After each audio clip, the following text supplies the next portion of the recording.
Hello guys, bersama saya lagi dalam Alright Nopo Channel. Panas sahabat-sahabat semua. Siapa yang tidak kenal dengan Papa Gomo? Papa Gomo wanted, Papa Gomo dikehendaki. Karena sukar ya dicari. Akhirnya YB Fahmi membuat satu iklan. Iklan di newspaper atau berita untuk mencari ya Papa Gomo ini. Apa sebenar kenapa sampai begitu sama sekali sahabat semua? Jadi menarik untuk saya kongsikan bersama dengan Anda. Tapi sebelum saya teruskan, jangan lupa juga untuk terus support Alright Dapat Channel dengan cara tekan butang subscribe, like, dan share. So, mari kita ikuti berita gempak hari ini. Ini dia sahabat semua. Fahmi Fadzil cari Papa Gomo. Iklankan notis saman di akhbar. Oh, itu dia sebenarnya. Apa yang berlaku adalah YB Fahmi sedang mencari Papa Gomo ini, tapi sukar untuk dicari, di telefon mungkin tidak angkat dan sebagainya. Kenapa? Karena YB Fahmi ingin menyerahkan surat saman kepada individu kaki fitnah ini, penyokong daripada pembangkang. Siapa yang nak kenal Papa Gomo. Jadi mari kita ikuti kenyataan berita yang agak melucukan ini, sehingga Menteri Komunikasi dan Digital YB Fahmi Fadzil mengiklankan notis saman terhadap seorang penyokong pembangkang, Wan Muhammad Azri Wanderis atau dikenali sebagai Papa Gomo, di sebuah akhbar berbahasa Inggris. Ahli Parlimen Lama Partai itu berkata, tindakan itu susulan blokir tersebut tidak dapat dihubungi oleh pihaknya sejak beberapa bulan yang lalu. Beliau memaklumkan telah mendapat kebenaran mahkamah pada 6 November lalu supaya notis saman tersebut diserahkan secara penyampaian ganti.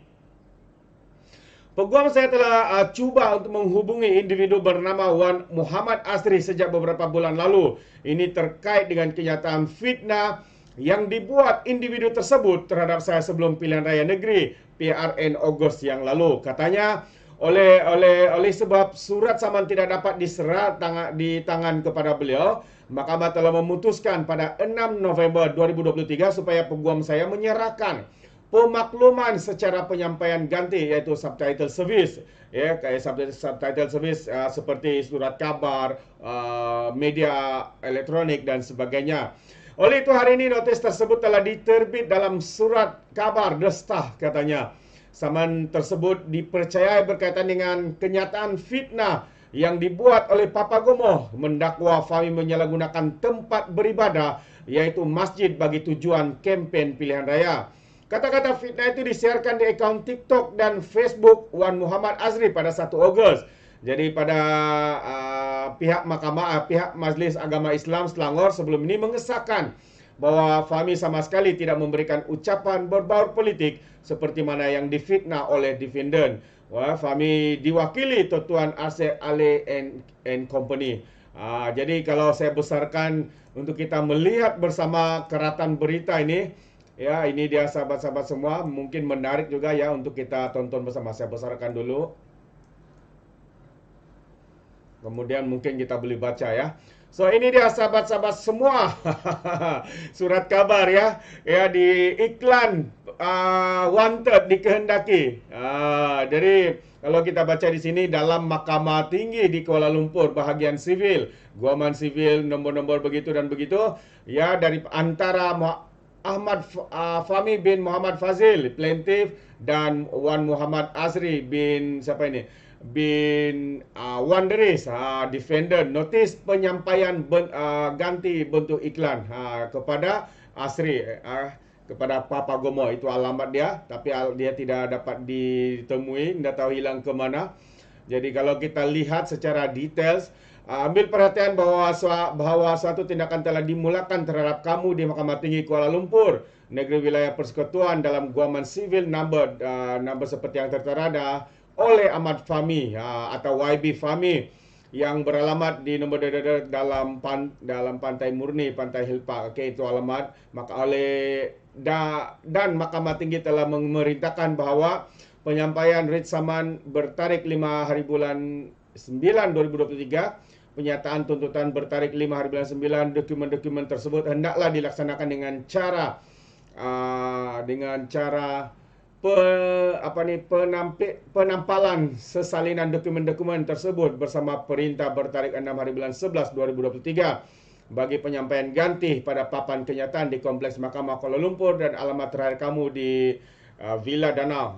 Itu antara apa yang dinyatakan. Jadi katanya kalau kita lihat lebih detail di sini, ambil perhatian. Kita harap Papa Gomo ini mengambil perhatiannya kepada isu ini. Ambil perhatian jika kamu berhasrat untuk membela tindakan tersebut, kamu mestilah memasukkan kehadiran sama ada secara sendiri atau melalui peguam bela kamu ke pendaftar di Kompleks Mahkamah Kuala Lumpur dalam tempoh 14 hari dari tarikh pengiklanan ini. Jika kamu ingkar hadir sedemikian, penghakiman ingkar boleh diberikan terhadap kamu memihak kepada plaintiff bagi tuntutan-tuntutan oleh plaintiff. Sila ambil perhatian juga bahwa tindakan di atas juga ditetapkan untuk pengurusan kes melalui e-review pada 21 November 2023. Hari ini ya sebenarnya.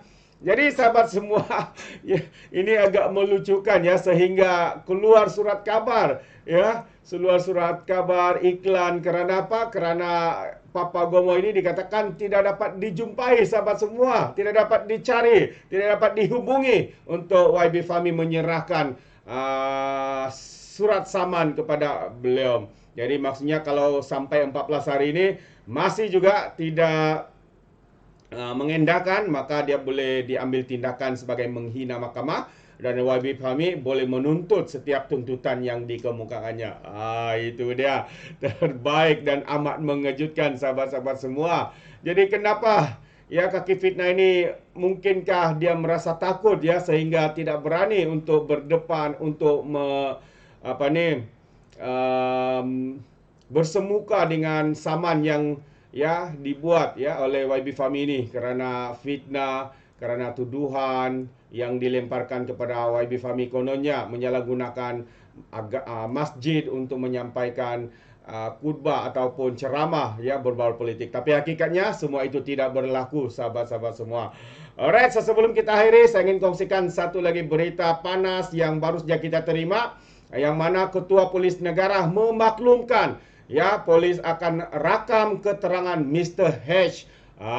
Akhirnya sahabat-sahabat semua, ramai yang tertanya-tanya siapa sebenarnya Mr. H yang menjadi dalang kepada penyebaran video yang dikatakan menyerupai ya mantan KP Jikom, yaitu Profesor Agus. Dan akhirnya sedikit lagi sahabat semua kita akan mengetahui siapakah individu itu. Jadi seperti mana kenyataan oleh Ketua Polis Negara, polis akan merakam keterangan individu yang dinamakan sebagai Mr. H yang didakwa ada kaitan dengan video tular perbualan individu mirip bekas Ketua Pengarah Jabatan Komunikasi Komuniti JKOM, Dr. Profesor Agus dengan seorang kaki tangan JKOM. Tanpa mendedahkan identiti Mr. H, Ketua Polis Negara berkata individu tersebut dipanggil selepas pihaknya menerima maklumat daripada Muhammad Agus ketika diambil keterangan semalam. Ada beberapa individu lagi akan dipanggil ya dalam masa terdekat katanya ketika dihubungi di Kuala Lumpur hari ini.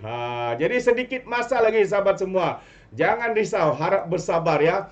Kalau kita lihat komen-komen dalam video di channel saya ini, ramai yang mahu ya mendesak untuk mendedahkan siapakah sebenar individu yang digelar sebagai Mr. H ini, yang menjadi dalang kepada kepada rancangan jahat, rancangan jelik yang dibuat ini sahabat-sahabat semua. Dan akhirnya perkara ini ya disebarkan luas oleh penyokong daripada pembangkang ya, siapa yang dah kenal dengan gelaran Cikgu Bat itu, dan individu ini juga akan ya diambil sudah pun sebenarnya disiasat diambil keterangan berkaitan dengan perkara ini. Jadi menarik, kita akan update dari masa ke semasa ya untuk kita mengetahui bersama siapakah Mr. H itu sahabat semua. Untuk perkara yang pertama juga agak melucukan. Papa Gomo dikehendaki sampai masuk news kerana sukar dicari. Alright, sampai di sini saja. Terima kasih sahabat semua kerana bersama dan juga mendengar ya perkongsian kita hari ini. Kiranya anda mau berikan sebarang pandangan atau komen seperti mana pandangan saya di dalam isu ini, anda boleh berikan di dalam ruangan komen. Terima kasih. Izinkan saya untuk mengundurkan diri dan seperti biasa peribahasa mengatakan, tapapun kangkap, dua ton keinginan. Dalam bahasa Melayunya, tepuk dada, tanya selera. Sekian daripada Alright Nampak Channel. Saya kita berjumpa lagi. Bye-bye.